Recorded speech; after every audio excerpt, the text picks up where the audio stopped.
bunch of other people got resurrected and are walking around the city. What? Like, how did they, why did they, what? I have so many questions. What?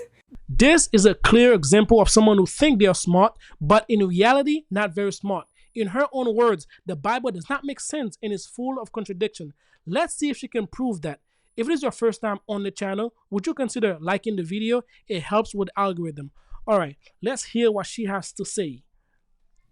Welcome back to my series, The Bible Doesn't Make Any Sense. Today's episode, Matthew 27, Mark 15, Luke 23, and John 19. The reason why I'm laughing is because I went to go and search up these chapters and study them, and the glaring contradictions are just ridiculous. I feel fucking stupid for sitting in church all these years, listening to them tell the story of Jesus being crucified, and never cracked open the Bible and actually read the 4 accounts of how it happened. So let's start with Matthew. So in Matthew, when they're talking about his death, his last words were, my God, why have you forsaken me?" Which just straight off the bat, I'm like, wait a minute, because this brings back the question of Jesus being the Son of God, but also being God himself, like God in a different form because of the whole like Trinity thing. He knew from the beginning, he was telling other people, I'm gonna be crucified and then I'm gonna resurrect in 3 days. Why is he asking God, why have you forsaken me? Like what, why? He hasn't forsaken you. This is part of the plan. Did you not know the plan?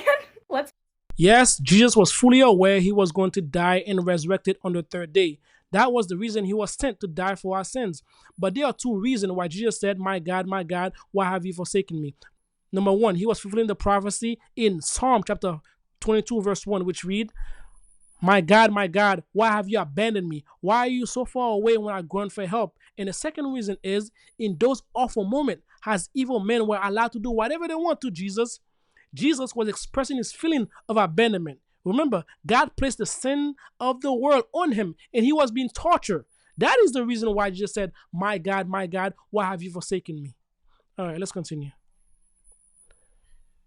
Move on. People are like, he's calling for Elijah, and then they go and get a sponge, they put it in some wine vinegar, and they offer it to Jesus to drink. Jesus lets out a loud cry, and then he gave up his spirit. Now here comes the really stupid part. Right when he died, the earth shook and the rocks split and the tombs broke open. The bodies of many holy people who had died were raised to life. They came out of the tombs after Jesus' resurrection and went into the holy city and appeared to many people. What? What do you mean a bunch of other people got resurrected and are walking around the city? What? Like, how did they, why did they, what? I have so many questions. What? But moving on. Why is this woman so shocked? If God is the one that created this universe, if God was the one that created life as we know it, can God bring somebody back from the dead? Is that hard for God to do? And this is not the first resurrection that took place in the gospel. Check this out. John 11, verse 40 to 44. Jesus responded, did I tell you that you would see God's glory if you believe? So they rolled the stone aside. Then Jesus looked up to heaven and said, Father, thank you for hearing me. You always hear me, but I said it out loud for the sake of all these people standing here, so that they would see, so that they would believe you sent me. Then Jesus shouted, Lazarus, come out. And the dead man came out, his hand and feet bound in grave cloth, his face wrapped in headcloth. Jesus told them, unwrap him and let him go. Let's continue. Let's get to Mark. So Mark starts off the same way that Matthew did, with Jesus saying, my God, why have you forsaken me? They do the same thing with the sponge and the wine vinegar. They give it to him to drink, and with a loud cry, he breathed his last. No mention of the dead bodies rising up and walking amongst the city. Not even a mention of the earthquake that was in Matthew. I remember being in church, and they were teaching us about the death of Jesus and how an earthquake happened immediately after he died. They did not mention the resurrected random people walking around, though. And then Mark doesn't mention either an earthquake or people walking around that had been resurrected. So, what?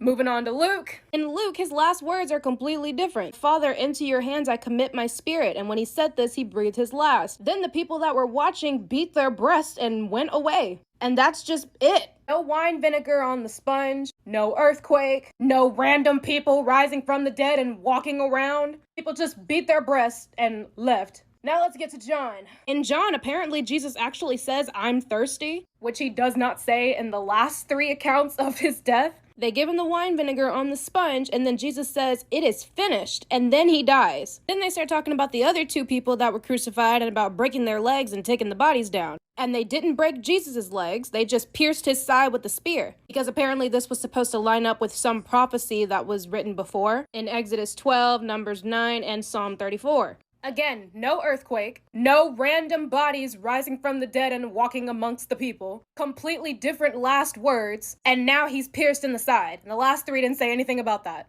And they broke the other two dudes' legs, but then didn't break Jesus' legs to line up with a prophecy.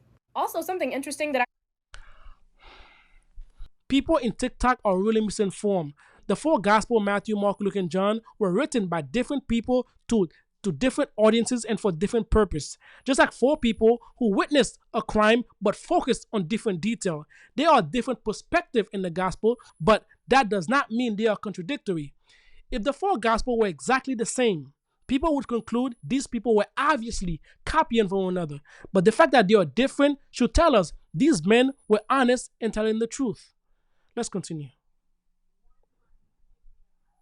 Figured out when it comes to the book of John. There's a lot of explanation that comes with the book of John. Like this here, the man who saw it has given his testimony, and his testimony is true. He knows that he tells the truth, and he testifies so that you may also believe. And that sort of explanation is in the book of John a lot. It sounds like they're trying to convince us more than anything else. Yeah, this is true. I got testimonies from Bob over there, and he said he saw it, and his testimony is true. So if Bob says it's true, then it's true. Like, bro, I already did not believe you, but now I really don't believe you. This is nuts. Like I said in the last video, I get it. They wrote these books like decades after Jesus was crucified. But again, they couldn't get together and compare notes. They didn't get his last words right. They didn't get the wine and the sponge right. Why would they compare notes? If they are comparing notes, you would say these men were copying from each other. Just like I said before. So which one is it? You cannot have it both ways.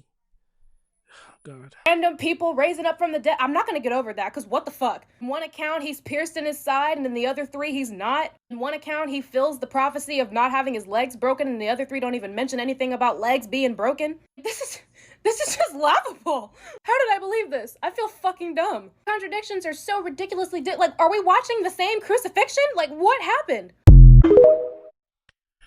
Obviously, she doesn't know how contradiction work, but I don't blame her for her ignorance. I blame the church that she go to.